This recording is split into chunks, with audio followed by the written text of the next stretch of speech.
Montana Territory, autumn of 1877, just before the first snowfall the wind had turned sharp, the sky stretched wide and gray, and the land felt like it was holding its breath.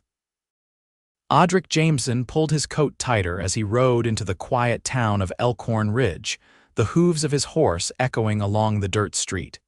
He had not been back here in over 15 years.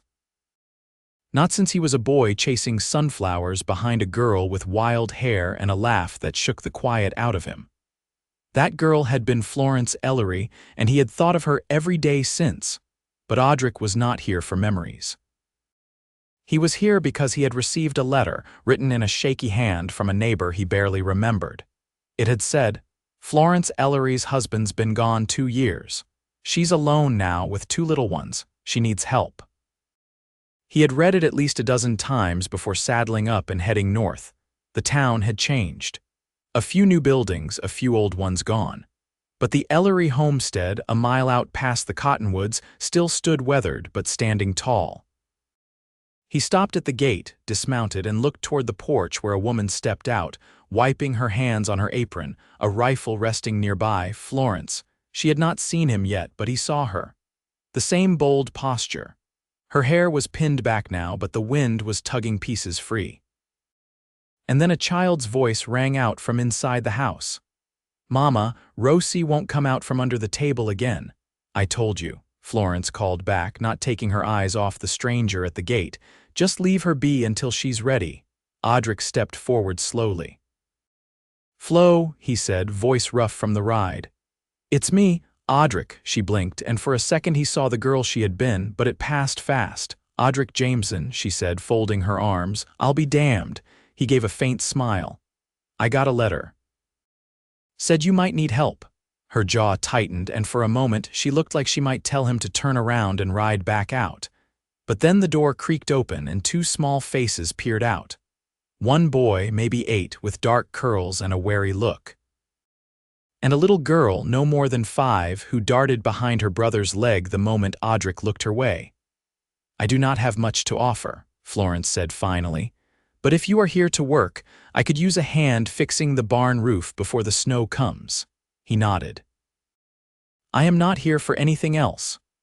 That was not entirely true. The sight of her had knocked something loose in his chest, but he was not about to say it. Not now. He spent the next few days repairing the barn, chopping wood, and clearing out the root cellar. Florence hardly spoke unless it was about the work. But the boy Rowan hovered nearby, watching everything Odric did, his small hands eventually helping carry planks and nails. The girl, Rosie, stayed hidden most of the time, eyes wide and silent. One evening, after supper, Florence sat on the porch while Odric cleaned the tools. She finally broke the quiet. "Why did you come?" He looked up. "Because someone said you needed help, and because I remembered you." She stared out at the cottonwoods. "You remembered the girl who used to race you down the creek and dared you to steal peaches from Mr. Gallagher's farm?" He smiled faintly. "That one. That girl is gone. She died when my husband rode off for cattle work and never came back. I buried the part of me that waited for him." Odric nodded slowly. "I am not looking for her, I am just here. If you want me gone after the roof is done, say the word." She looked at him for a long, hard moment. Then she said quietly, "Stay, just for a while longer." He stayed. A week passed. Then another. Rowan began to talk more, asking questions about the tools. He told Odric that he used to believe his father was coming back. But then Rosie had started hiding under tables when the wind picked up, and he figured out that meant their father was not coming. One afternoon, Odric found Rosie curled up in the barn, clutching a ragged doll. He crouched down and said nothing, just held out a small piece of dried apple. She took it slowly, her eyes never leaving his. That night she crawled onto the porch step beside him, said nothing. Just leaned her head against his side. He did not move. Florence saw it from the door. Her eyes softened. The first snow came early that year. Odric was up on the roof securing the last of the beams when Florence climbed up the ladder beside him, her cheeks pink from the cold. "You should not be doing this alone," she said. He grinned. "I am not." They worked in silence, then she glanced at him. You are not the same boy who left, he looked at her. And you are not the same girl, she nodded. But I think I like this version of you better. That night, after the children were asleep, Florence stood by the fire. Odric warmed his hands nearby. You are good with them, she said softly. Rowan watches you like he wants to be just like you, and Rosie. She has not let anyone touch her hair in months, but she lets you, he swallowed. They are good kids. She looked at him, her eyes searching. Odric, what are you really doing here? He stepped closer, heart pounding. I came because I remembered you. But I stayed because I saw what kind of woman you grew into, because I cannot stop thinking about you, and because I want to be here, with you, with them. Florence's breath hitched, her fingers curled against her skirt. I do not know if I know how to be with someone again, she whispered. He reached out, gently brushing a strand of hair behind her ear. Then let me learn with you. She looked up at him, eyes full of doubt and hope and all the pieces of a long caged heart. Slowly she nodded. All right, she said. We will try. And he smiled, for real this time, and took her hand in his. The mornings came colder now, frost silvering the porch rail and hardening the brown grass. Odric rose before light, splitting kindling behind the house while the world held its hush. From the kitchen, a faint clatter of pans told him Florence had risen too. She no longer watched him from a distance. By the third week, they worked in quiet tandem chores shared without need for instruction. Rowan had taken to waking early to trail Odric out to the shed, carrying small loads in his arms, asking where the fox tracks led and whether pine pitch could mend a boot sole. Rosie had begun humming to herself again while she played with dried corn husks on the hearth rug. Odric noticed Florence listening, her mouth almost smiling. That morning, after breakfast, Florence handed Odric a folded paper from the cupboard drawer. Reverend Burke's widow moved to Helena last spring, she said. He passed before snowmelt. No one's taken up the church since. Odric unfolded the page. It was a list, names and notes in Florence's careful hand.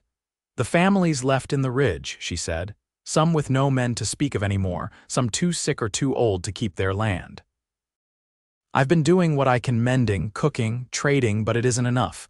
He studied her, the way she stood straight though her shoulders carried too much. Why keep doing for them? He asked. She looked at the window. Because no one else will. He folded the paper again, handing it back. Tell me where to start. That afternoon, they rode out with a sack of flour and a box of dried beans to a cabin where an old woman lived with her grown daughter, both of them near skin and bone. Florence had patched a quilt from old shirts for them. Odric helped stack wood behind the house, listening while Florence asked after the woman's lungs, her tone gentle but firm. As they rode back, she glanced sideways. You've changed. So have you. No, she said, reins loose in her gloved hands. I've been worn down to the core. You've grown into something steadier. He didn't answer right away. The trail narrowed near the creek bend, where the cottonwoods leaned over like tired sentries. When they cleared it, he said quietly, I used to think strength meant not needing anyone. She turned her head slightly, just enough to show she'd heard. I was wrong, he added. She didn't reply, but her hand brushed his when they dismounted near the barn. That night, after Rosie was tucked in and Rowan had fallen asleep with his book open across his chest, Florence lingered in the kitchen, drying jars by lamplight. Odric sat at the table, sharpening the draw knife, the rhythmic rasp filling the quiet. She spoke without looking at him. Before he left, my husband said I made him feel like less of a man. Odric stopped, steel against stone. I mended everything. I tended the garden, the children, the stock. He said I never needed him. Her voice stayed even, but her hands stilled. Truth is, I never had the chance to need anyone. He moved slowly, setting the blade aside. Florence, needing someone doesn't make you weak. She turned then, candlelight catching the edges of her face. What if I don't know how? Then we'll figure it out. She looked down, then back at him. I never wanted to be someone's burden. You're not. The air between them held still. Then she crossed the space, sat opposite him, and pushed the jar towel aside. You're the only man who's ever seen me and didn't flinch. He leaned forward just slightly. That's because what I see matters. Her eyes glistened, but she didn't look away. Later, as the fire dwindled and the house hushed again, Florence stood at the doorway to her room. You'll stay, he met her gaze. As long as you'll have me, she nodded once. Then I'll make coffee in the morning. Real coffee, not the boiled kind. His chest tightened in a way that felt like hope. I'd like that. She gave the barest smile, then stepped into the shadows of the room. A door clicked shut. Odric sat a while longer, staring at the hearth's last amber flickers, the quiet now full of something that felt like a beginning. The snow deepened in the hollows by mid-November, clinging to fence rails and gathering in the creases of wagon ruts that no longer led anywhere urgent. Odric had taken to hitching the wagon once a week, trading cut firewood for flour and lamp oil. He always returned before dusk, aware that Florence never asked when he'd be back but always left the lantern burning just inside the window. On one such ride, Rowan sat beside him, boots swinging over the wagon's edge. The boy had gone quiet after the first mile, watching the fields roll past, brittle and bare. You ever run from something you didn't understand yet? Rowan asked, eyes fixed on the horizon. Odric loosened the reins slightly. Once. Rowan nodded, chewing the inside of his cheek. Sometimes I think Mama's scared of being left more than she's scared of being alone. Odric didn't answer. He didn't need to. The boy wasn't looking for comfort, just truth spoken aloud. When they reached the trading post, Odric let Rowan lead, letting him manage the exchange for potatoes and lard. The storekeeper, a man with one good eye and a fondness for gossip, didn't speak much beyond the tally. Still, Odric caught the glance he gave Rowan's patched coat and Florence's name scribbled on the trade note. The way folks looked at the Ellery family hadn't changed, it seemed, but Odric's posture didn't shift. That night, Florence stood at the stove, sleeves rolled to her elbows as she stirred cornmeal into a thick pot. Heat flushed her face and she didn't turn when she spoke. You taught Rowan how to bargain today. I just stood back, Odric said, pulling off his boots by the door. He already knew what was fair. She set the spoon aside. Still, he crossed to the basin, rinsing his hands. You ever think about leaving Elkhorn Ridge? Her shoulders stiffened. Not lately, not since you came. He dried his hands on his shirt. There's a cattleman in Virginia City who needs a foreman. He offered me wages and land share. She turned then, the ladle forgotten in the pot. You planning to go? No. He stepped closer.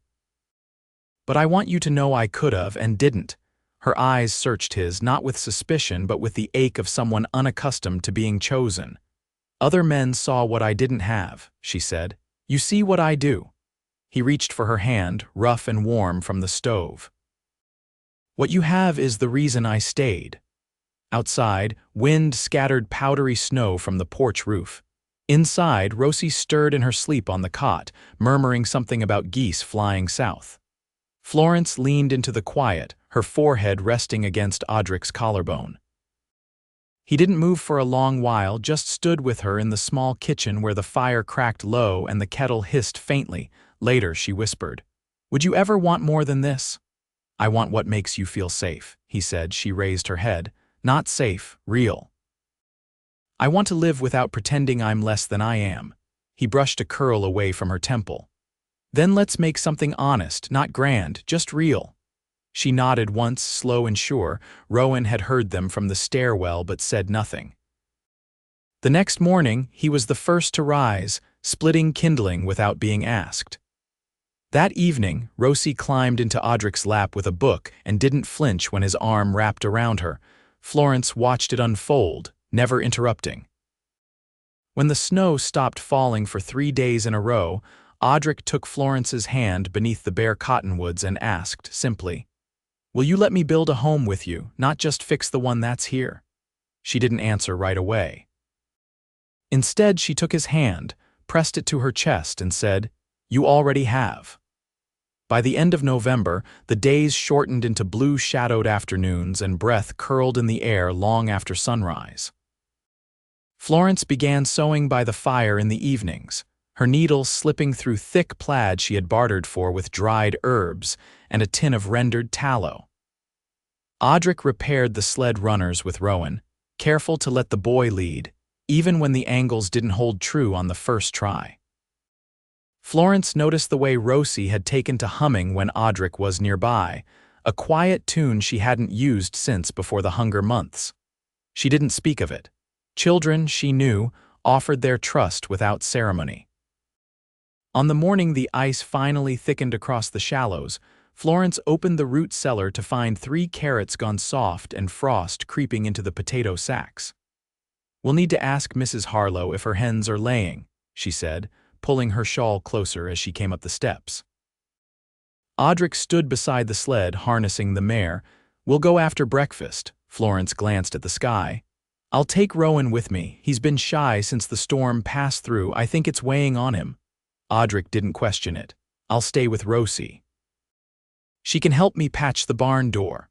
Florence gave a short nod, then turned inside. There was no need for more words. They had fallen into a rhythm not of convenience, but of care. At the Harlow homestead, Florence kept her hands in her lap as Rowan spoke with the widow and her son. He stood straighter now, his voice clearer when he asked after feed and trade goods. Florence watched him, her eyes tracing the line of his jaw, the way he tilted his head when listening. He looked more like his father every day and less like him at the same time. "Mrs. Ellery," the widow said gently, "you've done well with him." Florence didn't answer right away. She looked toward the barn where Rowan was helping lift a broken gate. "He's done well in spite of what he's come through." When they returned, the scent of roasted squash filled the house. Rosie was asleep on the rug, a blanket tucked under her chin, Odric's coat folded beneath her head. The barn door stood leaning near the hearth, sanded and squared. Florence looked at it and then at him. "You didn't wait." He set down the plane. She wanted to help, but her hands got cold. "So we came in." Florence crouched beside her daughter, brushing back her hair. "She sleeps deeper now." "Because the house is quieter," he said. She turned. "No. Because it feels like home again." That evening, after supper, Rowan asked if he could sit at the table to copy a recipe Florence had dictated from memory. Odric brought the oil lamp closer, adjusting the wick without comment. Florence stitched in the corner, pausing now and then to glance up at the boy's careful lettering. When the fire burned low, Odric stepped outside to bring in more wood. Florence joined him, the hem of her shawl brushing the snow. They stood at the edge of the porch, the stars sharp above them. "I think of my father sometimes," she said, her voice low. "He said no man would marry a girl with no dowry, said I'd be lucky to get a hand-me-down life." Odric looked out toward the dark ridge. "He was wrong." She turned toward him. "You didn't ask what I could give you. You just showed up and stayed." "I saw something worth staying for." Florence's eyes didn't waver. "I never had anyone see me as more than what I lacked, not until you." He reached for her hand. "You've never lacked anything that mattered." She stepped closer, the cold forgotten. "If we are to build something together, it needs to be ours. Not a favor, not charity, something chosen. I'm choosing it now. I'll choose it every day." She held his gaze for a long breath. Then, quietly, she said, "Then we'll marry come spring." "After the thaw," Odric nodded, his hand still wrapped around hers. "We'll wait until the land wakes up, and then we'll start something new." Snow drifted soft around them, catching in her hair. Neither of them moved from the porch, not for a long while. Inside, the children slept without stirring. The fire crackled low. And in that stillness, a promise held fast between them, unspoken, but deeply known. By early March, the ridge thawed in patches, revealing sodden earth and last autumn's leaves pressed flat beneath the melt. The path to the well thickened with mud, and the barn roof shed icicles with soft clatters that startled the hens. The days lengthened, but the air still carried a bite that made Florence tug her shawl tighter when she stepped outside. She stood by the front fence, watching Odric and Rowan hammer fence stakes deeper into the softening ground. Rowan's voice had changed again, deeper, steadier. He asked questions less often and started offering his own answers about how to brace a post or angle the wire. Odric listened, nodding or correcting with quiet confidence. Florence leaned into the fence rail. "He's not a boy anymore." Odric didn't look up. He's learning to stand his own ground. She studied them a moment longer. He's asking about his father less. Odric paused, then drove the last stake down with a short swing. He's looking forward instead of back. Later that week, Florence sat with Rosie by the hearth, guiding her fingers through a patch of simple stitches on a scrap of muslin. The girl had grown taller, her hair longer, but her eyes still held the same solemn thoughtfulness. She looked up when Odric came in, brushed snow from his shoulder and crouched beside them without a word. Rosie set the needle down. "Mama said we're getting married after the river thaws."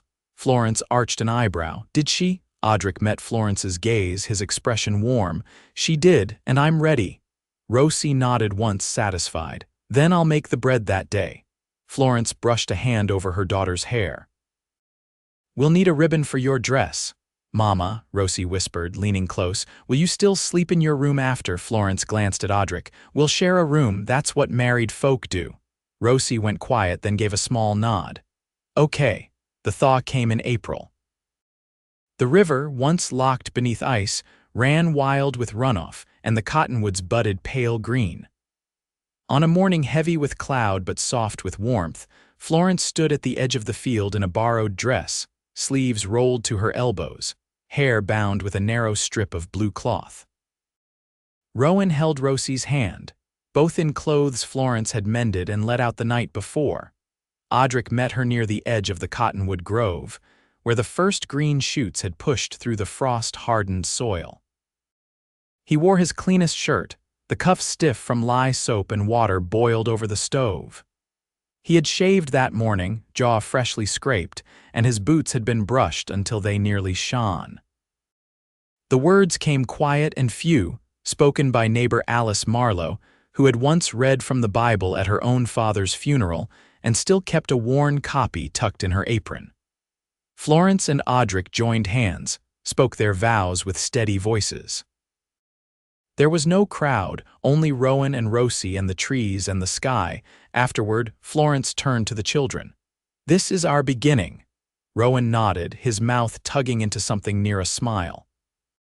"It already feels like it." They returned to the house, where Florence had prepared a stew and Odric had stacked kindling high by the hearth. Rosie passed out slices of the bread she had baked herself, crust golden and uneven. That night, after the children had gone to sleep, Florence stood by the open window, the scent of damp earth and lilac drifting in. Odric came behind her, slid his arms around her waist. "I never imagined it would be like this," she said. "What did you imagine?" Florence laid her hands over his. "I used to think peace was something you earned by being quiet, by staying unnoticed. And now I think peace is what you find when someone sees you and stays anyway." Odric pressed his forehead to her temple. "Then we've found it." They didn't speak again that night, just stood together as the breeze stirred the curtains and the warmth of the stove eased into the walls. Spring deepened. Rowan took over morning chores without needing to be asked. Rosie planted beans in careful rows and sang to them under her breath. Florence began teaching letters to 3 children from nearby farms, and Odric started shaping the back acre into a pasture, marking it with rope and careful stakes. One evening, Rowan brought home a half-wild pup he'd found tangled near the creek. Odric didn't speak as the boy knelt in the yard, coaxing it with jerky. But later, he built a pen and taught Rowan how to tie a slip lead from old twine. Florence watched it all from the porch, embroidery in her lap, heart steady in her chest. By midsummer, the pasture held 2 goats and a calf bought in trade. The shelves were lined with jars sealed with wax. The barn stood strong, roof firm against a summer storm that passed through with thunder but no damage. The children slept well. The house held laughter. Florence woke one morning to the sound of Odric humming low in the kitchen, coffee already brewing. She lay in their bed, sunlight brushing the quilt, and listened. There was no ache in her limbs, no fear in her chest. When she rose, the floorboards cooled her bare feet, and the air smelled of bread and ash and something sweet. She crossed to the kitchen, and when Odric turned, she smiled quiet and full. He held out the cup. Start of another day. She took it, fingers brushing his. Another piece of the life we built. And he leaned in, kissed her temple, and said, "It's only just begun." They stood there in the soft light in the home they'd made, with nothing behind them but what they'd endured, and everything ahead shaped by love that asked for nothing and gave everything in return.